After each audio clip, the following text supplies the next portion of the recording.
Daniel Whitmore was a billionaire who thought he had seen everything. But one quiet night, hiding behind a barely open door, he watched his new Maid do something in his study that made absolutely no sense. And instead of confronting her, he kept watching. What he uncovered over the weeks that followed would shake his company, expose a betrayal he never saw coming, and force him to question everything he thought he knew about the people right in front of him. Just before we get back to it, I'd love to know where you're watching from today, and if you're enjoying these stories, make sure you're subscribed. The Whitmore estate sat at the end of a long private driveway lined with oak trees, so old their roots had cracked the stone path in places no gardener had gotten around to fixing. From the road, you could barely see the house, just the top floors, pale stone and tall windows, rising above the tree-line like something out of another century. Inside, it was the kind of quiet that didn't feel peaceful. It felt abandoned. Daniel Whitmore pulled his car into the garage at 11:47 on a Tuesday night and sat there for a long moment after cutting the engine, his hands still resting on the wheel. The board meeting had gone 3 hours over schedule. 46 minutes of that had been people talking in circles about a quarterly projection he had read and fully understood in the first 8 minutes. He was tired in a way that sleep no longer fixed, a bone-deep, creeping exhaustion that had less to do with the hours and everything to do with the weight of keeping something this large from quietly falling apart without him noticing until it was too late. He was 44 years old, and Whitmore Systems was his life's work. He had built it from a 2-room office with second-hand servers and a team of 4 people who believed in him before he had given them any real reason to. Now the company employed over 3,000 people, had active contracts with federal agencies, and had been featured on the cover of 2 major business publications in the last year alone. None of that felt particularly real to Daniel anymore. What felt real was the ticking of the cooling engine, the empty garage, and a nagging sense that something somewhere was quietly going wrong, and he couldn't quite put his finger on what it was. He gathered his briefcase and walked through the side entrance into the house. The kitchen was clean, the lights on their timers still glowing softly in the darkness.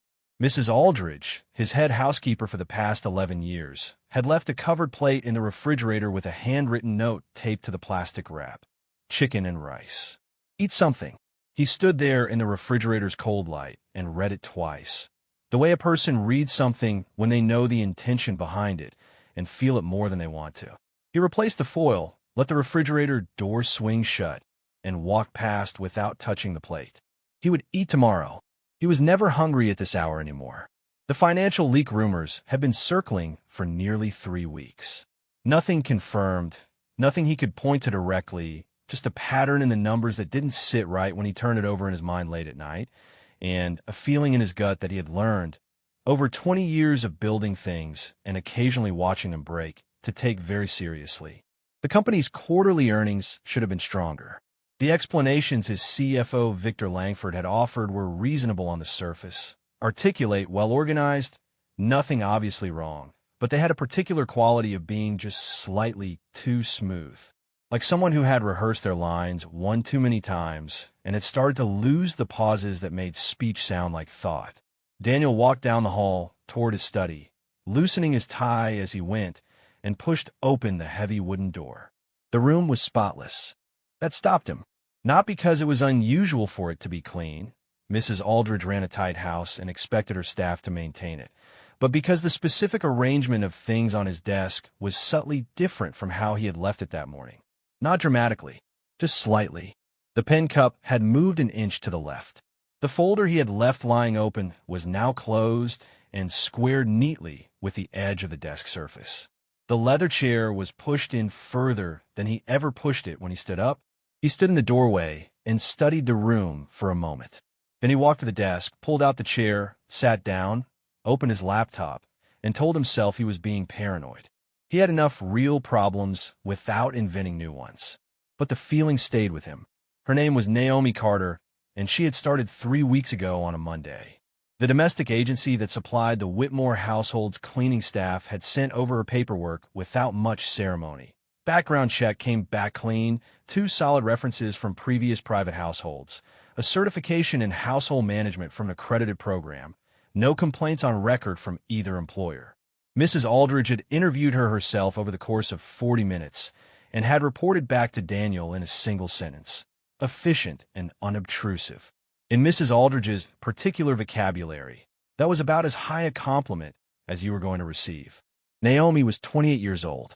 She was quiet in the way that some people become quiet after life has pressed on them long enough.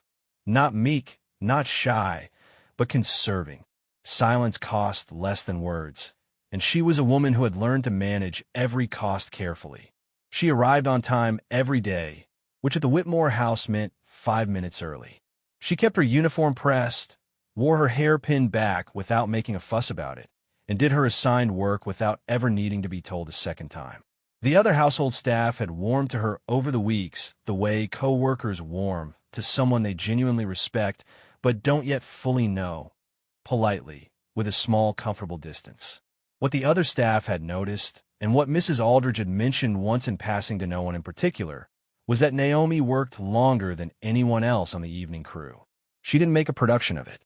She didn't stay visible or linger in common areas where someone might notice and comment on her dedication. She just kept finding things to do after everyone else had wrapped up: a sill that needed wiping, a rug edge that had started to curl, a stretch of baseboard that the morning crew had skipped. The overtime she declined without comment when Mrs. Aldridge offered it. What no one had thought to track was that in the 3 weeks since she had started, Naomi had volunteered for the late evening cleaning of the East Wing on 4 separate occasions.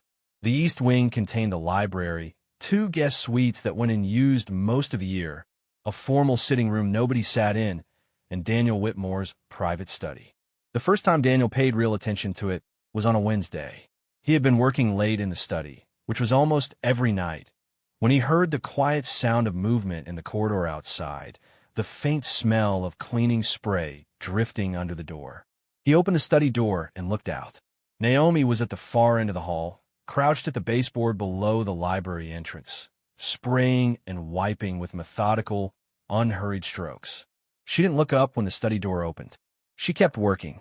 He stood there for a few seconds, watching her, then went back inside and closed the door. He turned it over in his mind for the rest of the evening without arriving anywhere useful. On Thursday, he made a decision. He told Mrs. Aldridge at 9:30 that he was heading upstairs early.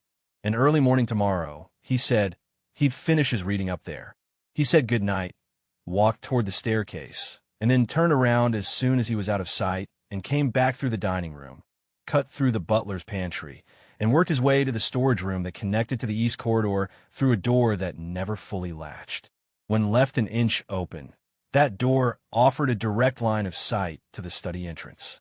He stood in the dark at 10:15, still in his work clothes, jacket still on, and waited. At 10:22, the study door opened from inside the hallway. Naomi walked in. She didn't reach for the overhead light switch. She crossed to the corner of the desk and clicked on the small amber lamp. The one he barely ever used, the one with the warm, low glow that didn't reach the window or bleed into the hall beneath the door. She stood still for a full 10 seconds after that, just listening, her head slightly tilted, making sure she was alone. That detail was deliberate. Daniel felt it immediately. She had made that specific choice deliberately. She put her cleaning caddy on the floor beside the door and didn't reach for it. Instead, she reached into the large front pocket of her apron and began pulling out money. Not stealing. She was pulling out her own. It came in careful stacks, folded bills organized by denomination, bound with rubber bands and small paper clips, the kind of careful bundling that comes from handling the same stacks repeatedly until the habit becomes automatic. She carried it to the desk and began laying it out in front of her. Her hands moved with a quiet speed, peeling off bills and counting on her breath, lips barely moving, eyes tracking the growing total with total focus. She had a small notebook, spiral-bound, drugstore quality, the cover worn soft at the corners, and she opened it to a page already dense with handwritten figures in small, even columns. She began writing, paused to recount when she reached a new number, confirmed it twice before committing it to paper. Daniel stood perfectly still in the dark doorway and tried to make sense of what he was watching. His first instinct, the one that rose up before he could stop it, and the one he would feel quietly ashamed of for a long time afterward, was that she was stealing, that the cash had come from somewhere inside the house. He moved through it quickly in his mind. The petty cash account, the household expense envelope Mrs. Aldridge kept in her office, the small locked drawer in this very study where he kept an emergency cash reserve. For about 30 seconds, he was almost certain. She was a thief. His instincts had been right. Then she did something that didn't fit that theory at all. She reached back in her apron and pulled out a second, smaller bundle of cash. This one looser, more worn, the bills soft and curved the way money gets when it's been folded and unfolded and carried close to the body for weeks. She counted it with the same quiet precision, then added it to the growing total on the desk. Her own money, joining whatever was already there, going in the same direction. She wasn't taking. She was adding. Daniel watched her seal the combined amount into an envelope she had brought in the apron's inner pocket. She wrote along the front of it carefully, dates from what he could see, though the angle made the specific numbers hard to read. She tucked it back into the apron. She closed the notebook. She placed the pen in her breast pocket with a gesture that was almost reflexive, the practiced motion of someone who is always keeping track and never loses their pen. Then she stood there, alone, in the amber light, one hand resting on top of the closed notebook. The house was silent. The clock on the mantel made its soft sound. Outside, the oak trees moved a little in the wind. She whispered something, so quiet it was almost nothing. The kind of thing you say when you believe you're completely alone, when there's no audience and no performance, and it's just you and the weight of whatever it is you're carrying. Just a little more, she said. Then Eli will be safe. Daniel did not move. He stood in the dark doorway and listened to the silence that followed those words, and he felt something shift in his understanding of the situation, some fundamental reorientation, like a ship turning in a current, slow and definitive. He watched her give the desk a slow, thorough wipe down, unnecessary, habit-driven, the action of a person who finishes what she starts. She turned off the amber lamp. She picked up the cleaning caddy and walked out. He stayed in the dark for a while after her footsteps faded down the hall. Then he walked to his desk, sat down in the chair she had been sitting in moments before, and looked at the clean, empty surface in front of him. Something about this situation was much more complicated than it had first appeared. And whoever Eli was, whoever needed to be kept safe, and what that was going to cost, all of that mattered in a way he hadn't yet figured out how to name. The next morning, Daniel was at his desk by 6, well before the rest of the household stirred. He pulled out the secure personal laptop from the locked bottom drawer, the one he kept off the company network, and went through every account, every household ledger, every petty cash log he had access to with the same careful focus he brought to an earnings review. He cross-referenced the emergency cash drawer against Mrs. Aldridge's expense records. He checked the household account statements going back 6 weeks. Everything balanced. Nothing was missing. Not a single dollar was unaccounted for anywhere. He sat back and looked at the ceiling for a while. He had stood in the dark and watched a woman count and carefully save her own money, in private, in a room she believed was empty, whispering the name of someone who needed to be safe. And his first reaction had been to assume she was stealing from him. He sat with that for an uncomfortable moment, then moved on, because there was still something here that didn't add up, the level of precision in that notebook, the structure of the calculations, the dated envelopes. None of it matched the profile of someone simply setting money aside. That evening, he waited by the upstairs window that overlooked the rear of the property.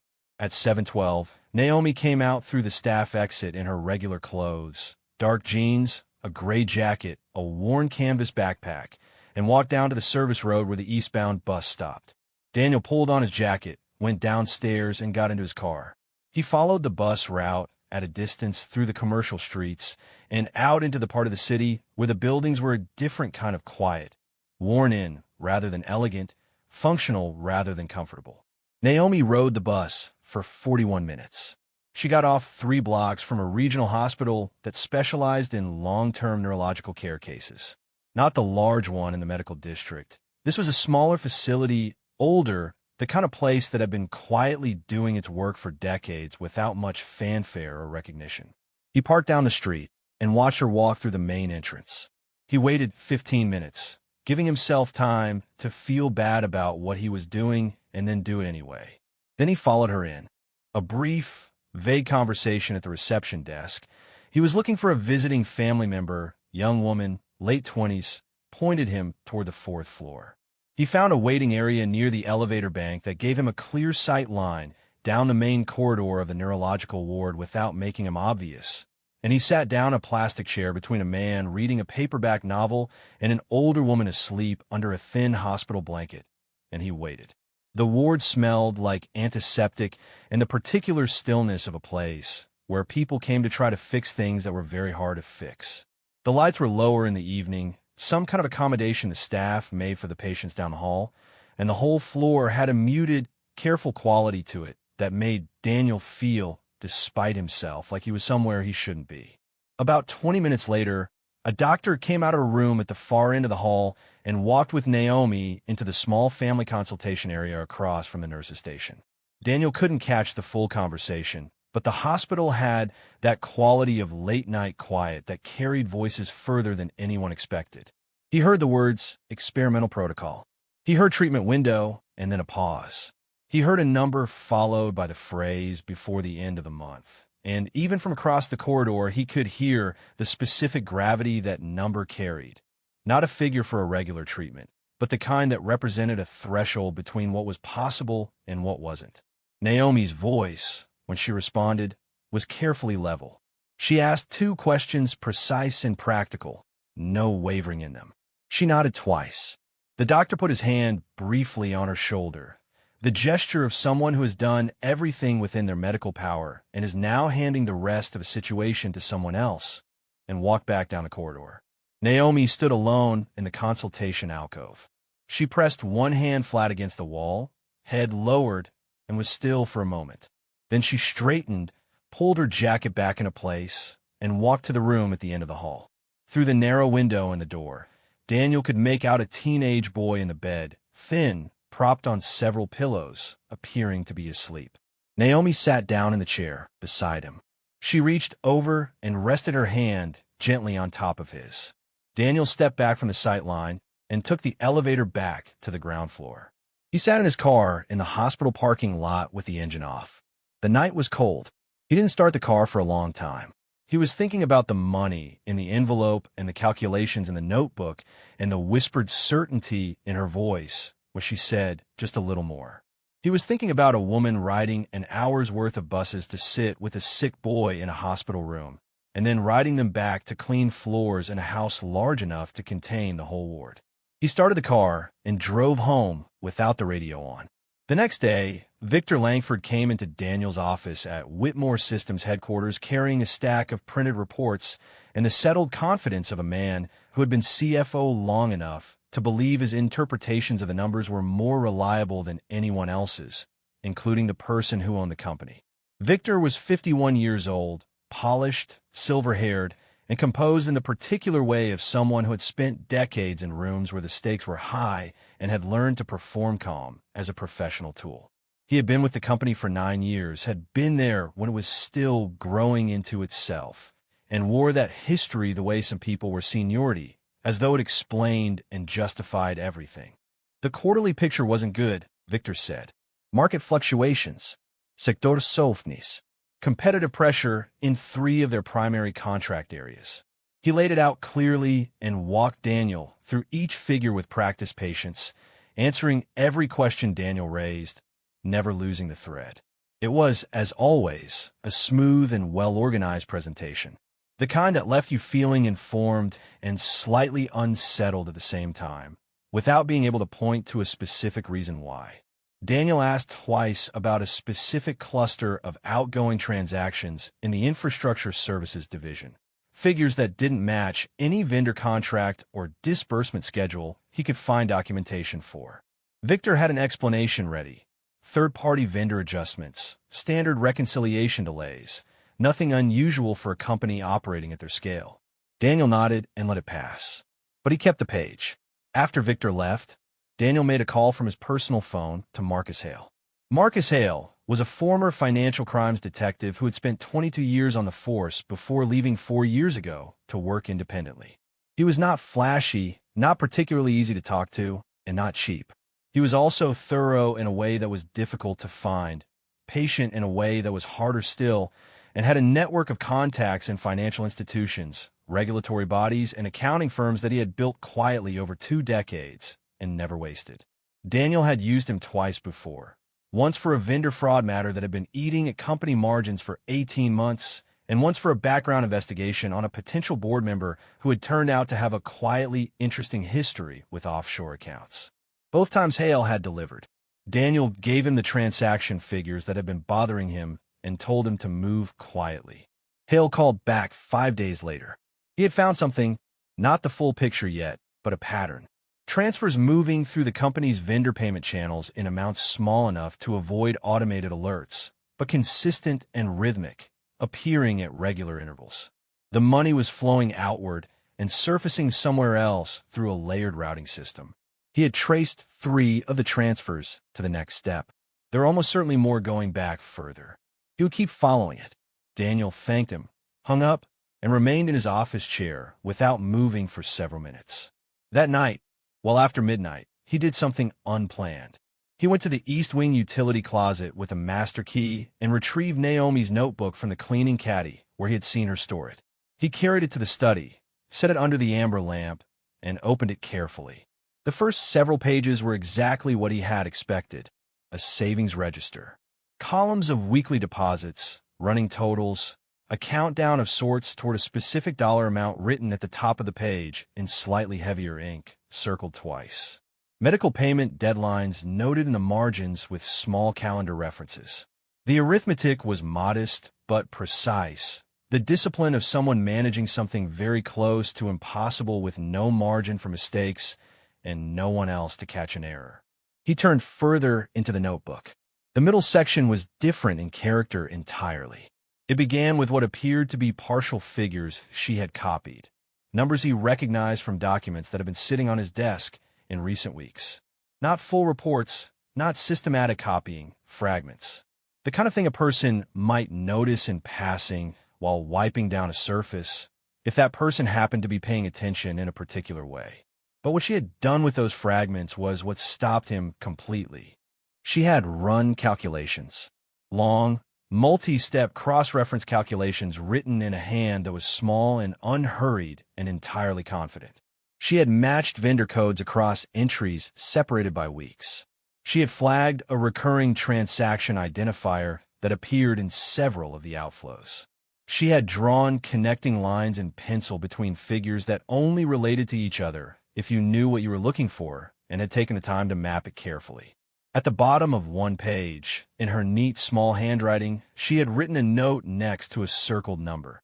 This doesn't match the disbursement schedule. Where does this go?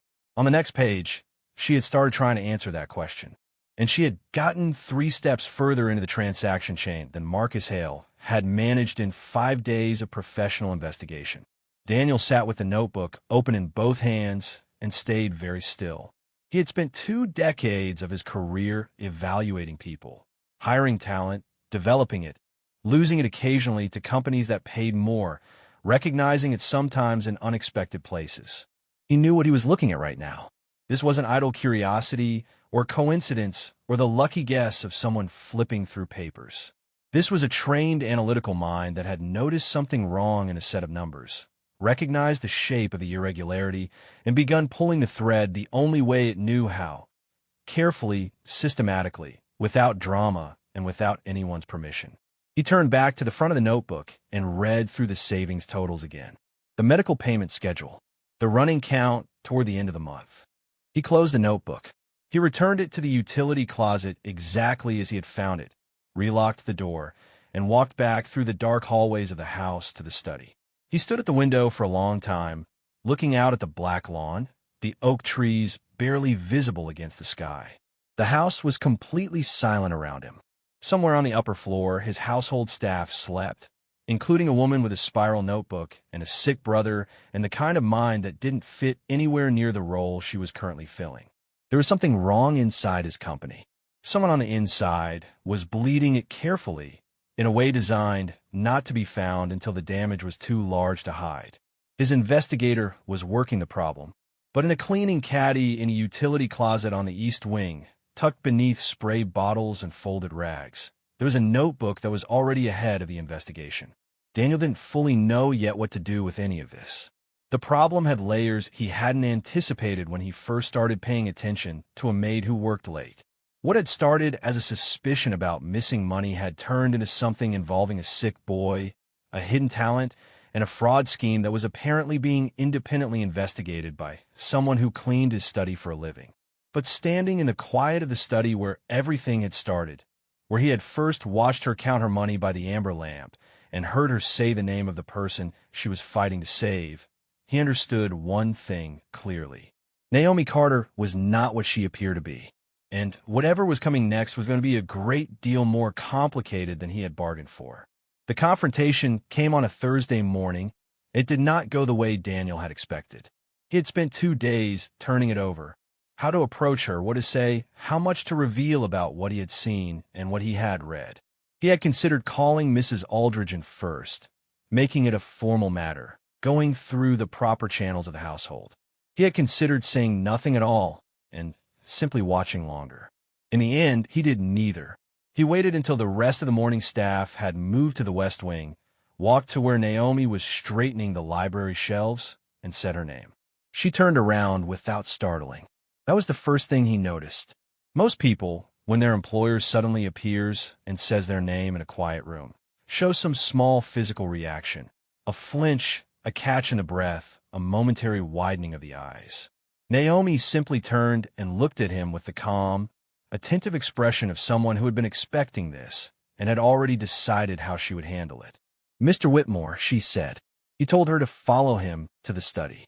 She did, setting the books she was holding down on the shelf with careful hands before she came. He closed the study door behind them.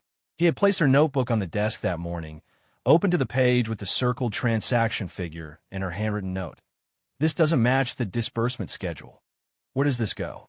He watched her eyes go to it when she entered the room. He watched her register what it meant that it was there. Something passed through her expression. Not panic, not guilt. Something closer to the careful adjustment of a person recalculating a situation they had already thought through several possible versions of. "I owe you an explanation," she said before he could say anything. "You owe me several," he said. "Start wherever you want." She did not sit down. She stood near the desk with her hands clasped in front of her and explained in plain, unhurried language that she had studied accounting and financial analytics at Carver University before dropping out in her second year. Her parents had both died within 4 months of each other. Her father first, her mother 8 weeks later, a grief that had operated on her mother like a slow system failure. Naomi had been 22. Eli had been 11. There had been no one else. She had taken care of him. She had worked. She had eventually landed the domestic agency work because it paid reliably. The hours were flexible enough to manage a child's schedule around, and it required no degree, no credential, no interview that asked where she had seen herself in 5 years. She had been doing it for 6 years. The work was honest, and she did it well, and she had no complaints about it. When Eli's illness had been diagnosed 18 months ago, the financial reality had changed entirely. "The notebook," Daniel said. She looked at it again. "I noticed numbers when I was cleaning. I wasn't going through your things. I want you to understand that. But you worked in here with papers open, and I have a particular kind of memory for figures. Once I see a number in context, I tend to keep it." She paused. "I started writing things down because what I was seeing didn't look right. It was a habit. It wasn't meant to be anything more than that." "It's more than that," Daniel said. He sat down in his chair and gestured toward the notebook. "Walk me through what you found." She hesitated for exactly 1 second. Then she sat down across from him and began to talk. He had been prepared to ask questions. He had not been prepared for the answers. He started by testing her because he was a thorough man and he needed to be sure of what he was dealing with before he did anything else with it. He asked her about amortization schedules and what they revealed when a company was managing long-term debt against variable revenue. He asked her about the difference between operating cash flow and free cash flow and why the distinction mattered critically when a company was attempting to conceal a loss within its reporting structure. He asked her about shell company construction and how multi-jurisdiction layering functioned in transaction routing designed to obscure the final destination of funds. He asked her, almost as a final measure, to walk him through the full reconciliation process for a multi-division corporation managing vendor payments across subsidiaries with different fiscal calendars. She answered every question, not with the careful, reaching quality of someone pulling at half-remembered knowledge from years ago, with the direct, specific, fully inhabited fluency of someone for whom this had been a living language and had never entirely stopped being one, even when life had forced it underground. By the time she was done with the last answer, Daniel had set down his pen. "You mentioned noticing unusual numbers in here," he said. "Show me specifically what you saw." She picked up the notebook, found the right page without having to look, and laid it on the desk between them. Then she began to explain. She kept going. She had cross-referenced the transaction dates against the company's standard billing cycles, information she had pieced together from partial documents she had seen in the study over the course of several weeks, building the background picture the way you build any picture when you work slowly and pay close attention and have nowhere else to be. The payments falling outside the normal billing cycle windows were the ones worth watching. There were 11 of them she had identified so far. The amounts were varied enough to look random if you only looked at them individually. But the intervals between them were not random at all. They were consistent, rhythmic, adjusted at regular intervals in a way that suggested someone monitoring the detection thresholds and staying deliberately beneath them. "Someone is doing this deliberately," she said. It wasn't a question. There was no uncertainty in it all. "Yes," Daniel said. "Someone with access to the payment authorization system and enough institutional authority that the transactions get processed without triggering a secondary review. That means someone at a senior level. Not a clerk, not a mid-level manager. Someone whose approvals move without question." "Yes." She looked at him steadily across the desk, her hands resting still in her lap. "That's not an external actor. That's someone inside the company who has been there long enough to understand exactly where the gaps in the monitoring are." He was quiet for a moment. Outside, the gardener's sounds had stopped, and the house had settled back into its late morning stillness. He looked at the notebook spread between them, the work she had done alone, in the margins of shifts from partial glimpses of documents she had not been meant to see. "The total you've calculated," he said. "The amount you think has moved out of the company." She turned to the last page with figures on it and showed him. The number she had arrived at was close. Not exact because she was still working from incomplete information, but within a margin that made Daniel's jaw tighten before he could stop it. It was significantly larger than what Hale had managed to confirm so far. "Whoever is doing this," she said quietly, closing the notebook, "has been very careful for a very long time." Daniel called Hale that afternoon from the private line and gave him Naomi's transaction codes without explaining where they had come from. Hale was quiet for a long time on the other end of the phone. "Where did you get these?" he asked finally. "Does it matter?" Another pause. "It matters because whoever found these is either very good or got very lucky, and I'd like to know which." "Very good," Daniel said. "What did they tell you?" Hale told him to give him 24 hours. He called back in 18.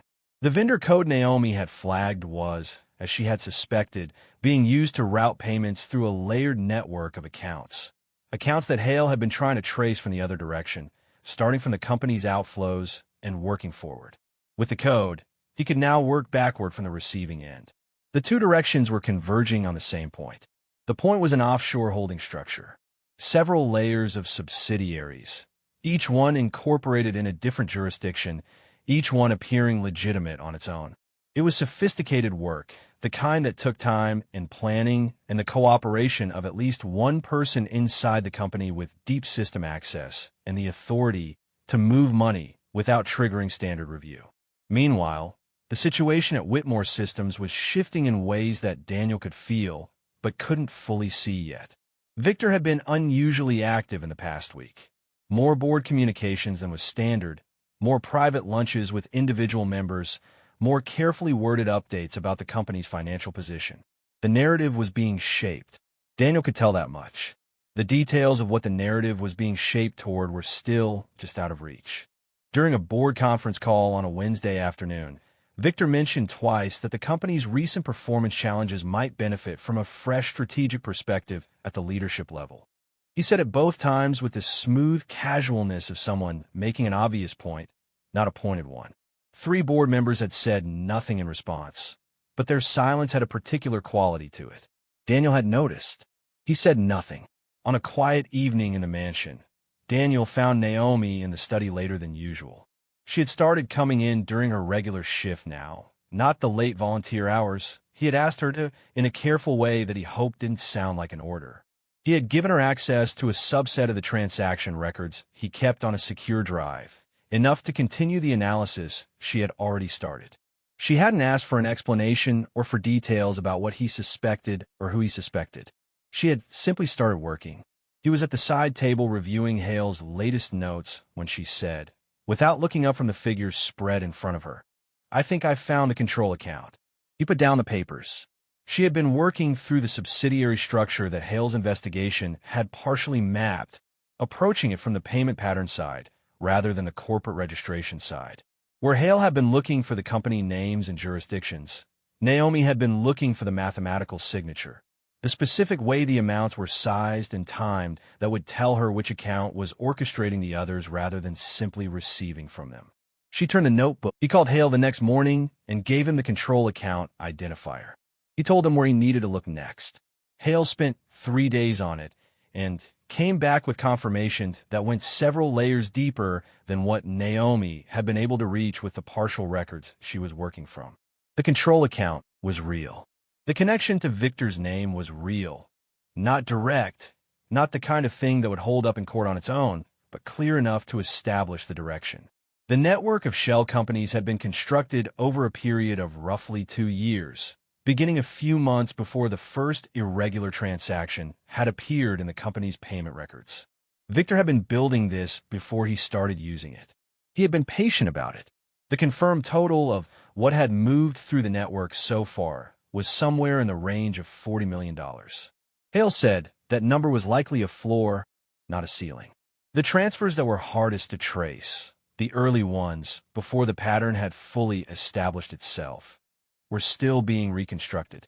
Daniel sat with that number in the silence of his study and felt a specific kind of anger that he recognized from the 2 or 3 times in his career when someone he had trusted had shown him what they had actually been doing with that trust. It was cold and clarifying, not hot. It made him think more precisely, not less. He told Hale to keep going. Then he asked Naomi if she was willing to continue. She said yes without hesitating. They worked mostly at night, after the household had gone to bed. Daniel would pull up the financial records on the secure drive. Naomi would work through them with her notebook and a mechanical pencil she had started keeping in her apron pocket specifically for this purpose, and they would go over what Hale had found against what she could see in the transaction patterns, building the picture from both directions at once. It was a strange arrangement by any reasonable measure.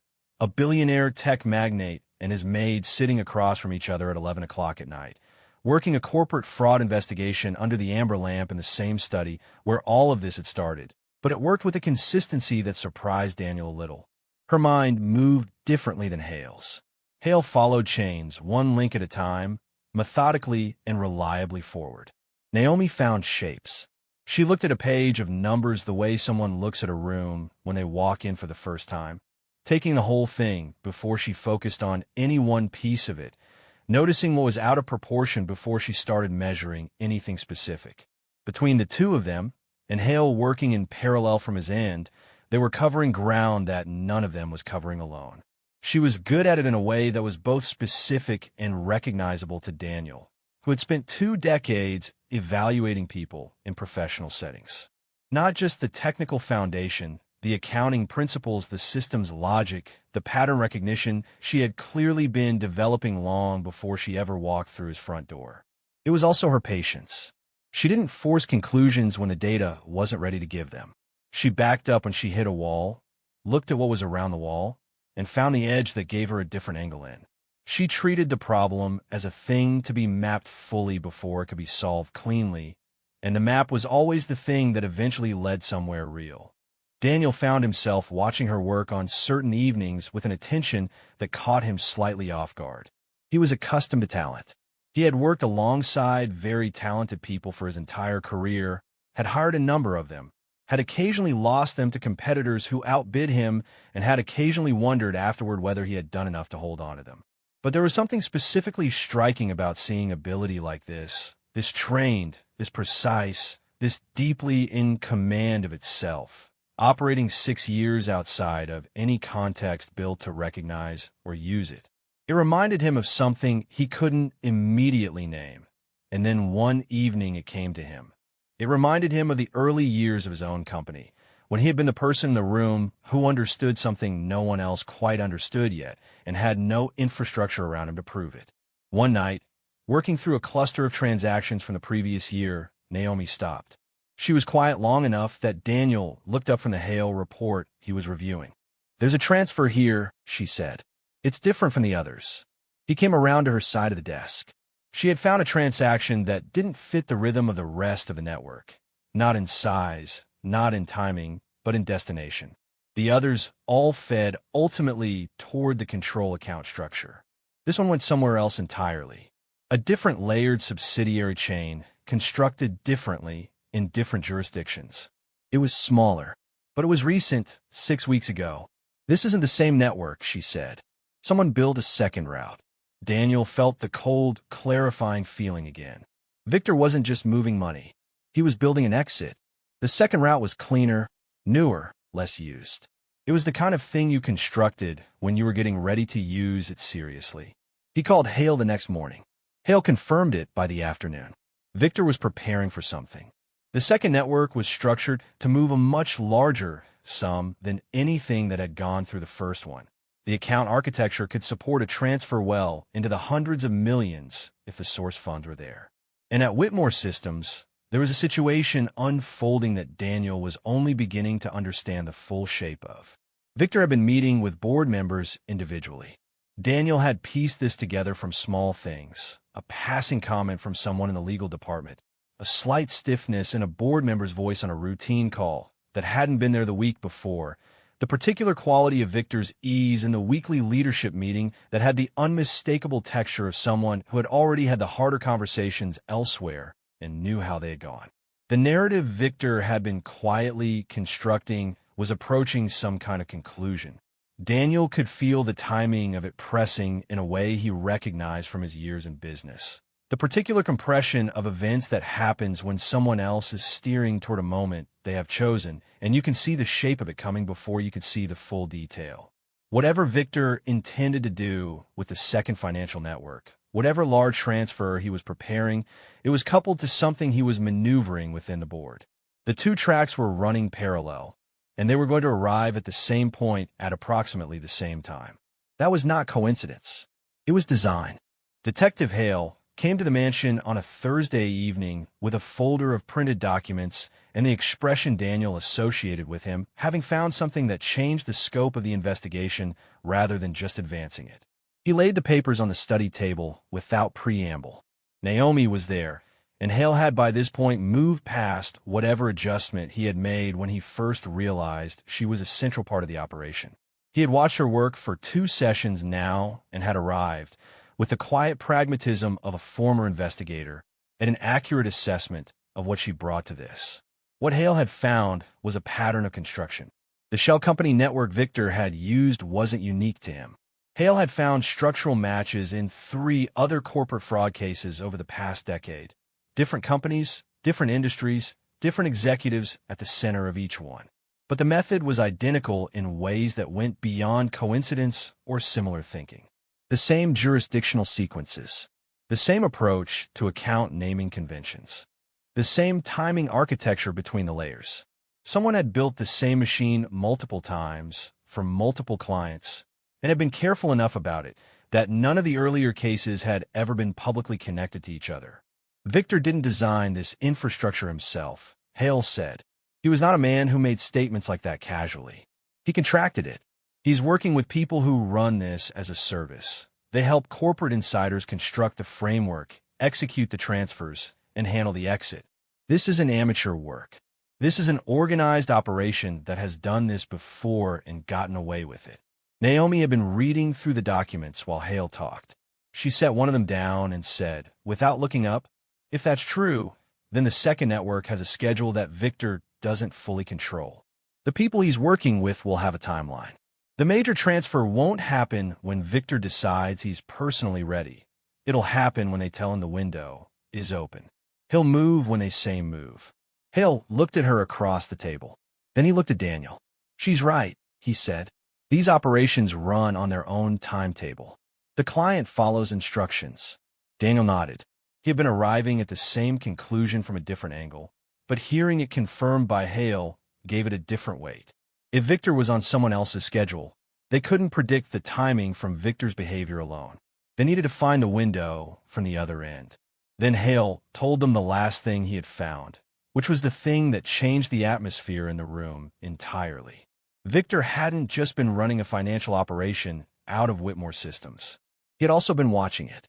Security monitoring equipment, sophisticated, not standard consumer gear, had been installed in 2 locations connected to the mansion. One was a relay near the estate's main server access point. The other was something Hale's contact had found evidence of inside the building itself, though the exact placement was still being determined. The 3 of them were silent for a moment. Naomi was the one who moved first. She turned slightly in her chair and looked at the corner of the study where the 2 cameras Daniel used for internal security sat on their standard mounts, one covering the door, one covering the desk area. She watched them for a moment without making it obvious she was watching them. Then she turned back to Daniel and said quietly, in a voice that was completely steady, "One of the cameras just moved." Daniel looked at the desk-facing camera. It was pointed differently than it had been an hour ago. Not by much, by just enough. He kept his face neutral. He leaned back slightly in his chair, the posture of a man finishing a routine evening's work, and said nothing. Naomi took her cue from him and closed her notebook. Hale stacked his papers with the unhurried movements of someone wrapping up a meeting. But before they stood up, before anyone made any motion toward leaving, Naomi leaned forward and said 3 words in a voice barely above a whisper. "Someone knows we're looking." The words had barely settled in the air when Daniel's phone, face up on the corner of the desk, lit up. A message from Victor Langford. Short, formal, and timed in a way that made the hair on Daniel's arms rise. Emergency board meeting requested. Tomorrow morning, 9 o'clock. Attendance critical.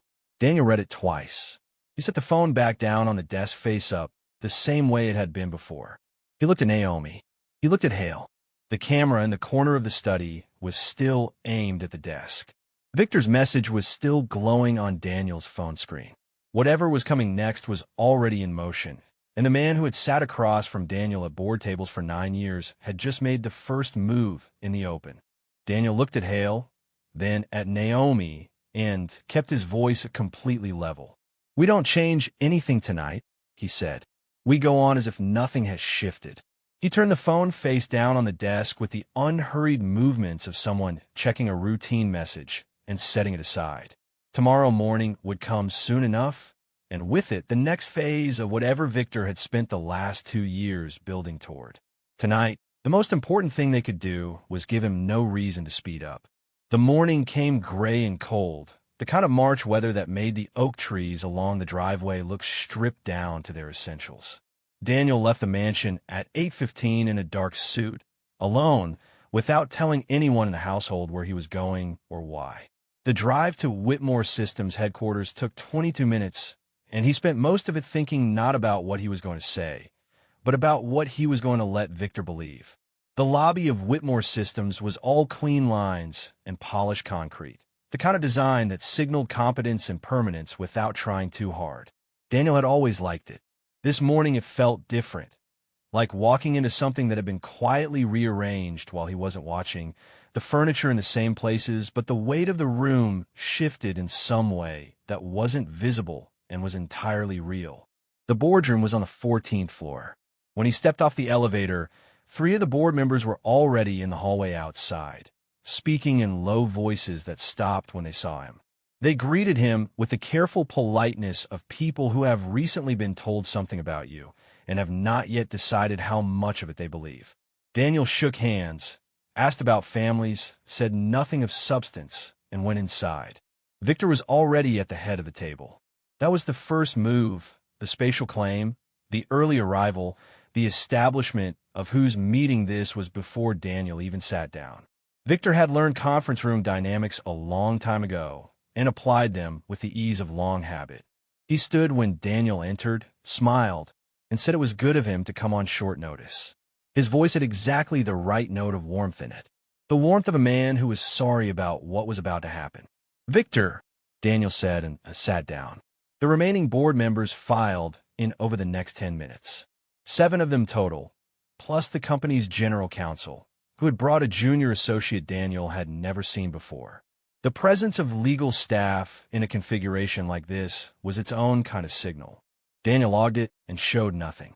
Victor opened the meeting with a prepared presentation. It was good work. Daniel had to give him that even as he watched it being used against him. Clean slides, clear figures, a narrative that built logically and confidently from premise to conclusion. The premise was that Whitmore Systems had suffered significant financial deterioration over the past 2 quarters under current leadership. The evidence was a selective but technically accurate reading of the company's financials. Every loss highlighted, every gain contextualized in a way that made the gains look temporary and the losses look like symptoms of something deeper. The conclusion was that the company needed, in Victor's careful phrasing, a period of stable, focused stewardship while an independent financial review was conducted and confidence in the company's direction could be restored. He never said Daniel's name disparagingly. He never used words like incompetent or reckless, nothing that could be quoted back at him later as a direct attack on the man, rather than a concerned assessment of the situation. He didn't need to. The numbers he had chosen and the story he had built around them did all of that work invisibly, and he had clearly spent considerable time rehearsing the precise tone in which he delivered it.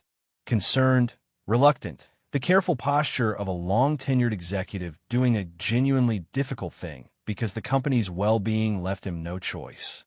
It was, Daniel thought from across the table, an impressive performance, and it was going to work. 2 board members asked questions. Their questions were the kind that advanced Victor's argument rather than tested it. The questions of people who had been privately briefed before this meeting and were now providing the structure for the conclusion to land cleanly. Daniel watched this and felt the cold, clarifying anger move through him again and kept his face entirely still. A 3rd board member, Gerald Ashworth, who had been on the board for 12 years and was one of the 2 Daniel had always considered genuinely independent, asked a harder question about the specific transactions Victor was attributing to strategic failure. Victor answered smoothly. Ashworth didn't look entirely satisfied, but didn't push further. Daniel noted it and filed it away. The vote of no confidence was proposed at 9:47. A temporary suspension of the CEO role pending financial review, with Victor Langford stepping in as acting executive during the transition. The motion was seconded within 8 seconds. The room had a slightly held quality to it, the way rooms feel when an outcome has already been agreed upon and the formalities are being conducted for the record. Daniel looked around the table slowly. He counted the faces. 4 of the 7 board members had the particular settled stillness of people who had committed to a position before entering the room and were simply waiting for it to be completed. Gerald Ashworth and 1 other member, Patricia Webb, were watching Daniel with the careful attention of people who genuinely hadn't made up their minds and were waiting to see what he did before they did. The 7th member, a newer appointment named James Colton, was watching Victor with an expression that could have been admiration or unease, possibly both. Victor was looking at Daniel with the composed patience of a man who had calculated the outcome and was simply waiting for it to arrive. Daniel leaned back slightly in his chair. He took a measured breath. Then he said that he appreciated the board's concern, and that he took the financial situation of the company with the full seriousness it deserved, and that he thought a period of careful review was not an unreasonable idea. He said he was prepared to step aside from day-to-day operations temporarily, in the interest of the company and the people who depended on it, while a thorough and independent review was completed. Several faces around the table shifted toward surprise. Victor's composure held, but something behind his eyes moved. A small, satisfied adjustment, the internal confirmation that his read of the situation had been correct. The motion passed 5-2. Daniel thanked the board, shook hands with several members, and left the building the same way he had come in, calmly, without rushing, giving Victor no visible signal that anything about this was anything other than what it appeared to be. In the car on the way back to the mansion, he called Hale and said 3 words. He took the seat. Hale understood immediately. "How long do we have?" "Less than we thought," Daniel said. "Move faster." Back at the mansion, Naomi had been in the study since before Daniel left. She hadn't slept well. She rarely did when something was pressing, and she had come downstairs before dawn with her notebook and the secure drive Daniel had given her access to, and had kept working through the transaction records from the point where she had stopped the night before. What she found that morning stopped her in a way that few things did anymore. The fraudulent transfers she had been tracking were changing. Not in size, not yet, but in frequency. The rhythm she had mapped so carefully over the previous 2 weeks, the calibrated spacing she had identified as deliberately designed to stay beneath automated detection thresholds, had compressed over the past 7 days. The intervals were shorter. The gaps that had previously existed to avoid triggering review flags were narrowing in a way that was consistent with only one explanation. The operation was accelerating toward a conclusion. She ran the numbers 3 times. The pattern held each time. She pulled out a separate sheet from the back of her notebook and began working through what a full escalation of the network would look like. The maximum possible transfer if Victor moved every available fund through the architecture she had mapped, all channels activating simultaneously rather than in the staggered rotation he had been using. She worked carefully, checking each figure twice before moving to the next, and arrived at the same answer both times she completed the calculation. $200 million.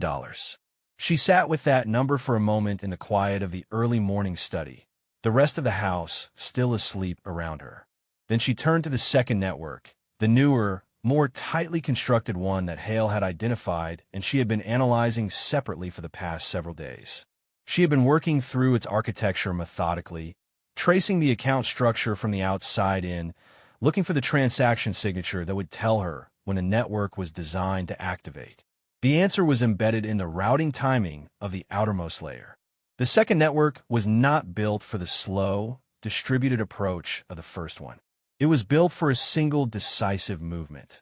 One large transfer, structured to pass through verification windows so quickly that a standard monitoring system would flag it as irregular approximately 4 to 6 minutes after it was already gone. The people who had built this network understood the monitoring infrastructure and had designed around its response time. She traced the compliance window. She cross-referenced the verification gateway timing against the account activation sequence. The numbers converged on a specific point. The transfer window was midnight, 48 hours from now. She circled it twice and wrote the time beside it. She was still sitting with the notebook open in front of her, and the 200 million figure circled twice when she heard Daniel's car in the driveway. He came in through the side entrance and walked directly to the study.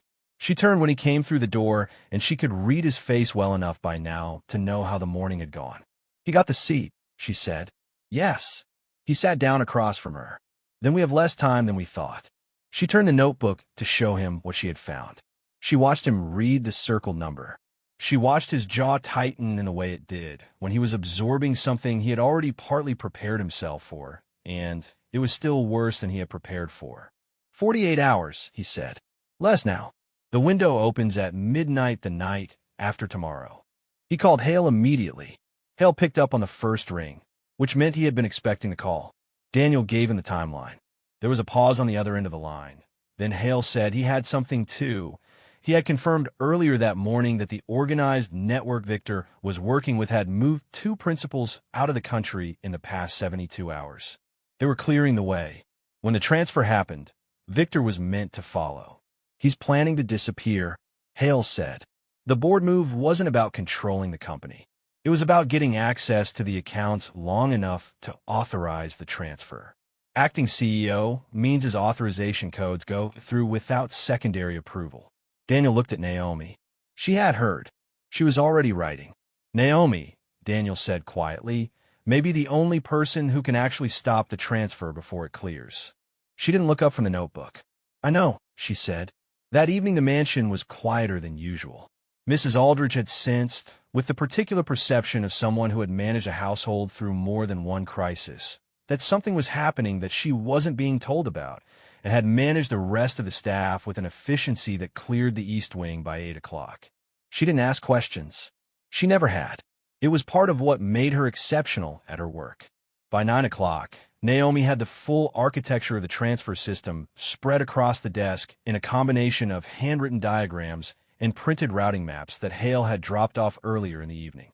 She was working through the encrypted transaction routing layer by layer, not hacking in a way that required breaking codes, but following the financial logic the way she would follow any complex transaction chain, finding the points where the routing had to surface from the encryption to interact with real account infrastructure.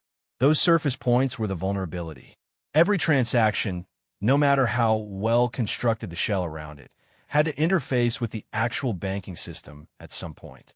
And at the interface points, there were rules, compliance windows, verification requirements, timing constraints that existed because the financial system required them, not because Victor's network had designed them in. Those constraints were where she could work. Daniel was at the side table with Hale's latest files when Naomi's phone buzzed on the corner of the desk. She picked it up, read it, set it back down without a change in her expression, but the way she set it down, carefully, with a deliberateness that wasn't her usual movement, made Daniel look up. "What is it?" She turned the phone to show him. The message was from a number she didn't recognize. It said, "Stop looking into things that don't concern you." The room was quiet for a moment. Daniel read it twice. How long ago was this sent? Just now. He picked up his own phone and called Hale. He read the message to him. Hale was silent for a few seconds, and then said he'd run the number, but not to expect much. These messages came from disposables. More important was the fact that it had been sent at all. Someone in Victor's network was aware enough of what Naomi was doing to want her to stop. That meant one of two things. Either the surveillance through the mansion cameras had given them more than just a visual, or there was a second layer of monitoring they hadn't found yet. "Keep working," Hale said. "Don't change anything. If you stop, they'll know you got the message and it scared you. If you keep going, we maintain the uncertainty." Naomi had already turned back to the routing maps. She kept working. The night passed slowly.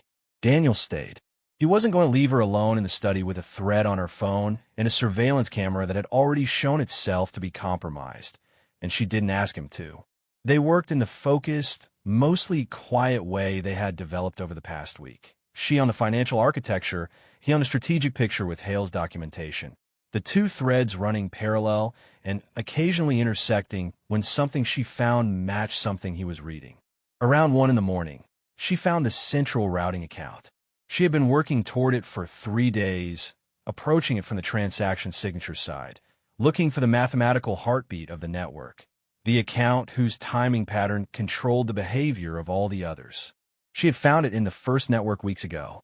The second network was more tightly encrypted, but the underlying logic was the same because the same people had built it, and people repeat their methods, even when they're trying to be careful.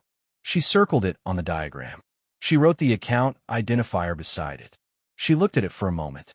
"If someone can get into this account before midnight tomorrow," she said, "and freeze the outbound transfer authorization, the whole thing stops."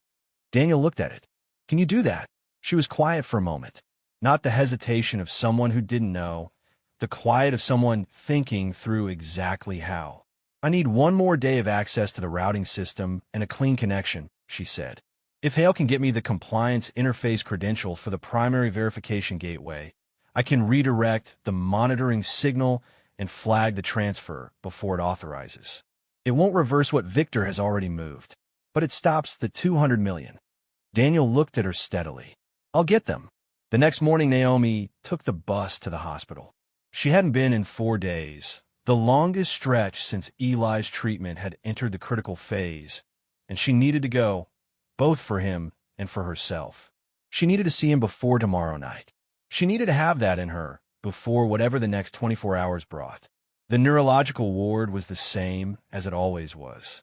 The same careful quiet, the same lowered lights, the same particular smell of the place that she had stopped noticing months ago and now could only detect when she had been away from it long enough that her senses reset. She walked down the corridor to Eli's room and knocked lightly before pushing the door open. He was awake. That was a better morning than the last time she had come. He was 17 and looked younger in the hospital bed than he did in her memory of him before any of this. Smaller somehow, though he had actually grown 2 inches since the diagnosis, which the doctor said was a sign the disease hadn't affected his physical development the way some cases did. He had their mother's eyes and their father's stubbornness and a specific kind of dry humor that he deployed at the least expected moments, and that Naomi had come to depend on in ways she never admitted to him. "You look tired," he said by way of hello. "I am tired. Are you still doing the thing?" She sat down in the chair beside the bed. "What thing?" "The thing you're doing. I can always tell when you're doing a thing." He looked at her with the particular attention of someone who has had a lot of time to study the people who come into his room. "It's the thing." She looked at him. "I'm finishing something," she said. "After tomorrow it should be done." He was quiet for a moment. "The money," he said. Not asking. "Part of it," she said. "A bigger part." He nodded once in the way he had, slow, accepting, the nod of someone who had learned that certain things were true and that asking more questions about them didn't change what was true. She stayed for an hour. She helped him with the crossword from the nurse's station newspaper, which he was 2/3 through and stuck on a 7-letter word for persistence that she supplied without pausing. He told her she'd missed her calling. She said she hadn't missed it. She'd had it interrupted, and there was a difference. He thought about that for a moment and then said that was probably the most Naomi thing she had ever said to him, which was high competition. She smiled in the way she only smiled in this room. Before she left, she stood at the window of his room and looked out at the courtyard below, a small paved square with a bench and a tree just beginning to show the first faint signs of coming back. She was thinking about what the next 24 hours would require, turning it over not with fear, but with the careful attention of someone who needed to understand the full shape of a thing before she could move cleanly through it. Eli said from behind her, "You're going to be okay." She turned to look at him. "You always get that look before something works out," he said. "You've had it your whole life. Mom used to call it your problem-solving face. Said it meant whatever you were working on was already half done." She looked at him for a moment. He was 17 years old and had been in a hospital for the better part of 18 months, and he was trying to reassure her. She walked back to the bed and kissed the top of his head, which he tolerated with the specific, dignified resignation of a teenage boy who knew better than to object. "Get some sleep," she said. "You too," he said. "You need it more than I do." She took the bus back to the mansion through the gray afternoon, and for the first time in several days, she felt something that was close to settled. Not certain. She was never certain until she had finished a thing, but settled enough to move forward clearly. That evening, after dark fell and the household quieted, Naomi sat back down at the study desk and worked for 3 hours straight. She was mapping the specific interface points in the routing system where she could intercept the transfer authorization signal without triggering an alert in Victor's network prematurely. It was careful work requiring her to hold multiple moving pieces in mind simultaneously. She was accustomed to that kind of thinking, had been doing it her whole adult life with different variables. Daniel sat at the side table and read through Hale's files and occasionally looked up at her, because there was nothing useful to say and she didn't need commentary. She needed quiet and time. He understood that and provided it. When she got back, Daniel was waiting in the study with a look that had 2 pieces to it. One he let her see immediately, and one he was holding back. He gave her the compliance interface credentials Hale had retrieved through a contact at the Financial Oversight Authority. Legitimate access, properly obtained, the kind that would hold up to scrutiny afterward. He told her Hale had confirmed the transfer window, midnight tomorrow, exactly as she had calculated. Then he told her the second piece. Someone had been at the hospital asking about Eli. Not a doctor, not a nurse, not anyone on the care team. A man who had come to the floor reception and asked general questions about patients under neurological care, specifically about young patients with family visiting regularly. The floor nurse who had mentioned it to Hale's contact hadn't thought much of it at the time, but Hale had thought something of it immediately. Naomi stood still when she heard this. She was quiet for long enough that Daniel said her name. "I know," she said. "I know what it means. Hale is going to have someone at the hospital tonight and tomorrow," Daniel said. Discreet. Eli won't know anyone is there. Nothing is going to happen to him. She looked at the window. The afternoon light was thin and flat against the glass. She was doing the calculation she always did when something new came into the equation, measuring what it cost against what it changed and what it didn't change. It means Victor knows about Eli, she said. Yes. He's trying to scare me into stopping. Yes. She turned back to the desk. She sat down, opened her notebook to the page with the central account circled, and picked up her pencil. He picked the wrong thing to use, she said. Eli is the reason I don't stop. Daniel watched her settle back into the work with the focused patience he had come to recognize as her particular kind of courage. Not loud, not dramatic, not performed for anyone in the room. Just the quiet determination of a person who had survived everything life had already sent at her and understood, from experience, that survival was not a matter of circumstances. It was a decision you made and kept making 1 hour at a time until the thing you were surviving was behind you. He didn't say anything. He sat back down at the side table, opened Hale's files, and kept working beside her. Tomorrow night at midnight, it would either be over or it wouldn't. Until then, there was still more to do. The night of the transfer came in cold and still. By 10 o'clock, the mansion was dark, except for the amber light leaking under the study door, and by 11, Naomi had stopped speaking except when something in the routing system required her to read a sequence aloud to confirm it. Daniel sat nearby and confirmed each one. Hale was on the phone in intervals, calling in from a position 2 blocks from Victor's, building with updates on the lights in Victor's office window. The lights were still on. Naomi had the full architecture mapped across the desk, handwritten diagrams on one side, printed routing maps on the other, her notebook open to the page with the central account circled, and the midnight timestamp written beside it in ink she had gone over twice. The compliance interface credentials Hale had obtained were loaded on the secure laptop. The verification gateway was open. She had one shot at this. Once she began redirecting the monitoring signal, the network would register the interference within a few minutes. She needed to be fast enough that the freeze on the outbound authorization landed before Victor's side could respond and reroute. At 11:42, she said, "I'm going to start." Daniel looked at her. "Are you ready?" She was already typing. The first layer went smoothly. The outer routing signal redirected without triggering a flag, exactly as she had calculated. She moved to the second layer, working through the verification gateway with the credentials and a sequence she had constructed over the previous 2 days by mapping the compliance window, timing down to its narrowest interval. The second layer was tighter. It pushed back twice, requiring her to adjust the approach signal and re-enter through a slightly different pathway. She did it without pausing, without second-guessing, her hands moving steadily across the keyboard in the quiet of the study. At 11:51, Hale called. "Victor's office lights just went dark," he said. "Carr left the building 30 seconds ago. He's moving."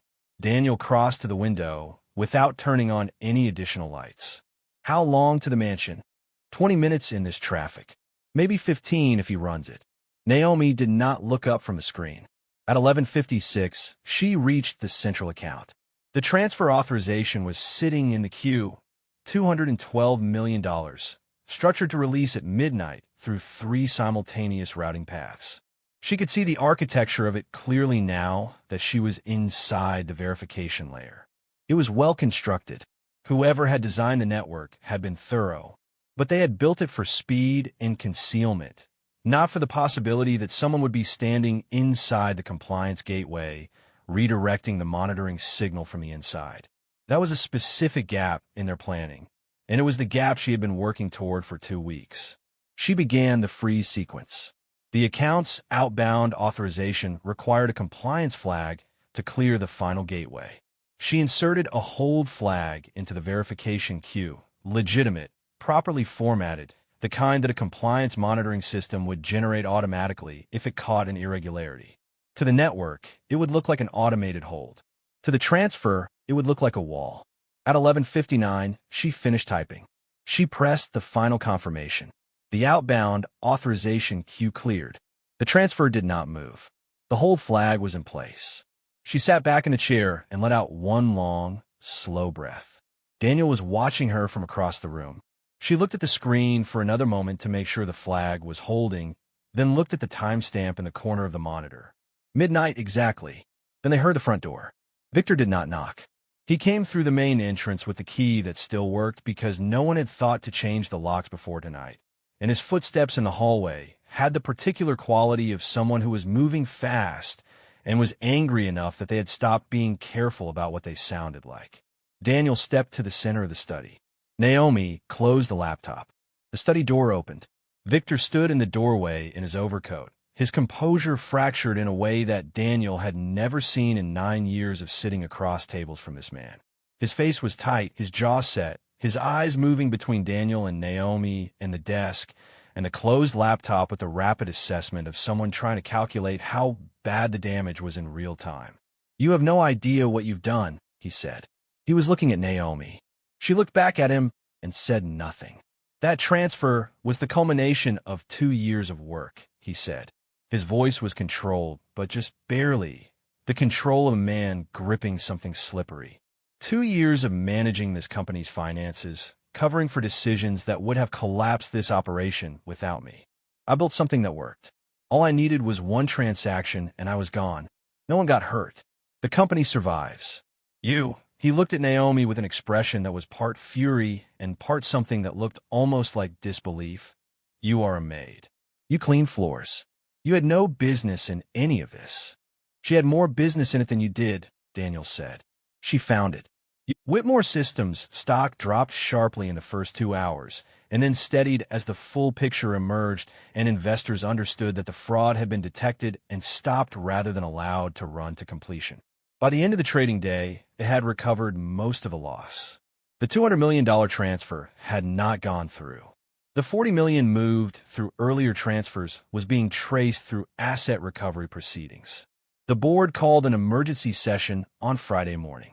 Gerald Ashworth opened it by saying the board had been manipulated and that correcting that was the first order of business.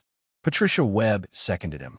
The remaining members, several of whom had spent Thursday evening coming to terms with the fact that Victor had briefed them with curated fiction, were ready to move quickly. The motion to reinstate Daniel Whitmore as CEO passed unanimously. James Colton was the first to second it. Daniel thanked the board and said there was work to do. The public acknowledgement happened the following week. In a statement Daniel released alongside the company's official response to the fraud investigation. Most of it was standard corporate language. The company cooperated fully. Steps would be taken. The integrity of the organization had been upheld. The last paragraph was not standard language. It described the role of a member of the household staff who had identified financial irregularities through her own initiative, whose analytical work had been central to tracing the fraud network, and without whose contribution the $200 million transfer would not have been intercepted. It named her. Naomi Carter read it on her phone, sitting in the hospital waiting area on the 4th floor, where she had come to be with Eli when he heard that his treatment had been approved and fully funded. She read it twice. Then she put the phone in her pocket and went into his room to tell him the news. He was awake. She sat down in the chair beside the bed and told him about the treatment, the timeline, the doctors, the plan. She told him everything was arranged. She watched him take it in, watched his face move through the various stages of a 17-year-old receiving information that had been the center of his sister's entire life for 18 months, and then watched him look at her with her mother's eyes and say, in a voice that was working hard to stay even, "You did it." "We did it," she said.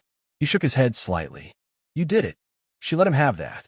She looked out the window at the courtyard below, at the tree that had now come far enough back that you could see the green beginning in the branches, and she felt the particular quality of relief that only arrives after something has been pressing on you for long enough that you had almost stopped noticing the weight of it. It doesn't arrive. The conversation that followed, the real one, happened in the hospital corridor while Eli slept. Daniel told Naomi there was a position at Whitmore Systems in the financial analytics division. Not an entry-level position, not a courtesy appointment, but a role that matched what she had demonstrated she could do. He told her the salary. He told her the scope of the work. He told her the decision was entirely hers, and that he had already spoken to the division head, who had looked at the transaction analysis she had produced and said, with some feeling, that he wanted to understand how she had gotten there. Naomi stood with her hands in her jacket pockets and looked at the linoleum floor for a moment. Then she looked up. "I need to finish out the week with Mrs. Aldridge," she said. "She deserves proper notice." Daniel almost smiled. "Of course. And I want to start after Eli's first treatment cycle. I need to be here for the first 2 weeks." "That's not a problem." She nodded once, slowly, the nod of someone who has finished calculating and found the answer acceptable. "Then yes," she said. 3 weeks later, Naomi stood outside the hospital on the morning Eli was cleared to move to outpatient treatment. The March cold had finally broken. The sky was pale and wide, and the kind of clear that felt like the weather had finally committed to something. She stood on the sidewalk with her coat open and let the thin warmth of it land on her face for a moment. She thought about the night in the study when she had counted her money under the amber lamp and whispered to herself and believed, as completely as she had ever believed anything, that she was alone. She thought about what had come from that night. The conversation, the investigation, the midnight transfer of Victor in the doorway, and now this morning, her brother walking out of hospital on his own feet.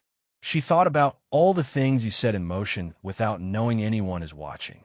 Eli came through the automatic doors carrying the small bag she had packed for him, wearing his regular clothes for the first time in weeks, and he blinked in the sunlight like someone remembering what it was. "Ready," she said. "Been ready," he said. They walked to the bus stop together in the thin, clear March warmth, unhurried, no place urgent to be. That same afternoon, Daniel was in the study. The routing maps were gone. The desk was clean. The amber lamp was on in the early afternoon. Light, the way it was always on when he worked in here, had been on for years before any of this. He was reading a report from the Financial Analytics Division about the first round of internal audit improvements following the fraud case. And it was a good report, specific, precise, rigorous in the way that only happened when someone who understood what they were looking at had written it. He set it down and looked at the desk, at the room where he had stood in the dark of the doorway, and watched a woman count her own money under this lamp and whisper a name to herself in the silence. At the chair where she had sat across from him and answered every question he put to her without hesitation. At the lamp itself, still amber, still giving the same light. He thought about what he had been before all of this, how insulated, how sealed off in the specific loneliness of a life where everyone around you has something to gain from your approval. He had been surrounded by people for 20 years and had slowly become unreachable by any of them. It took a woman with a spiral notebook and a sick brother and more ability than any role she'd been given a hold to remind him that people were worth paying attention to. He stood, walked to the window, and looked out at the oak trees and the cracked stone path and the long driveway in the thin afternoon light. Then he walked back to the desk and went back to work. How many brilliant people are we walking past every single day without ever truly seeing them? If this story moved you, hit like and subscribe. There are more stories here that will stay with you long after they end.